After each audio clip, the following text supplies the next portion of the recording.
കുട്ടികൾക്ക് പനി വരുന്ന സമയത്ത് ശ്രദ്ധിക്കേണ്ട പ്രധാന കാര്യങ്ങൾ എന്തൊക്കെയാണെന്നുള്ളത് നമുക്ക് ഇന്നത്തെ വീഡിയോയിൽ നോക്കാം. റൂം ടെമ്പറേച്ചർ മെയിൻറ്റെയിൻ ചെയ്യാൻ എപ്പോഴും ശ്രദ്ധിക്കണം. എ സി ആണ് ഉപയോഗിക്കുന്നതെങ്കിൽ എ സിയുടെ ടെമ്പറേച്ചർ 26 മുതൽ 27 ഡിഗ്രി സെൽഷ്യസിൽ സെറ്റ് ചെയ്യുക. ഫാൻ ആണ് യൂസ് ചെയ്യുന്നതെങ്കിൽ ഒരു 2-ലായിരിക്കണം ഫാനിന്റെ സ്പീഡ് റെഗുലേറ്റ് ചെയ്യേണ്ടത്.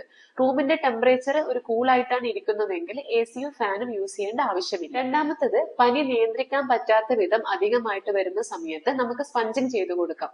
സ്പഞ്ചിങ് ചെയ്യുന്ന സമയത്ത് ഒരു കാരണവശാലും തണുത്ത വെള്ളം ഉപയോഗിക്കാൻ പാടില്ല.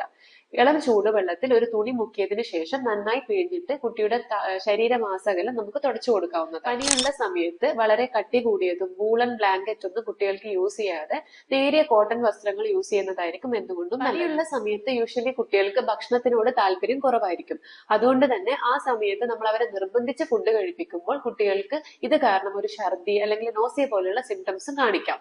സോ ഈ സമയത്ത് നമ്മൾ എപ്പോഴും കുട്ടികളെ ഹൈഡ്രേറ്റഡ് ആയിട്ട് വെക്കാനാണ് നോക്കേണ്ടത്. അതുകൊണ്ട് അതിന് വേണ്ടിയിട്ട് ലെമൺ ജ്യൂസ്, ഇളനീർ വെള്ളം അല്ലെങ്കിൽ കഞ്ഞിവെള്ളം അല്ലെങ്കിൽ സാധാരണ വെള്ളമൊക്കെ റിപ്പീറ്റഡ് ആയിട്ട് നമ്മൾ കൊടുക്കുന്നത് നല്ലതാണ്. പനി അധികമായിട്ട് നിയന്ത്രിക്കാൻ പറ്റാത്ത വിധം ആകുന്ന സമയത്ത് ഇത് പിന്നീട് ഒരു ഫെബ്രൈൽ സീഷറിലേക്ക് പോകാതിരിക്കാൻ നമ്മൾ എപ്പോഴും ഒരു പീഡിയാട്രിക് കൺസൾട്ടേഷൻ എടുക്കേണ്ടത് അത്യാവശ്യമാണ്.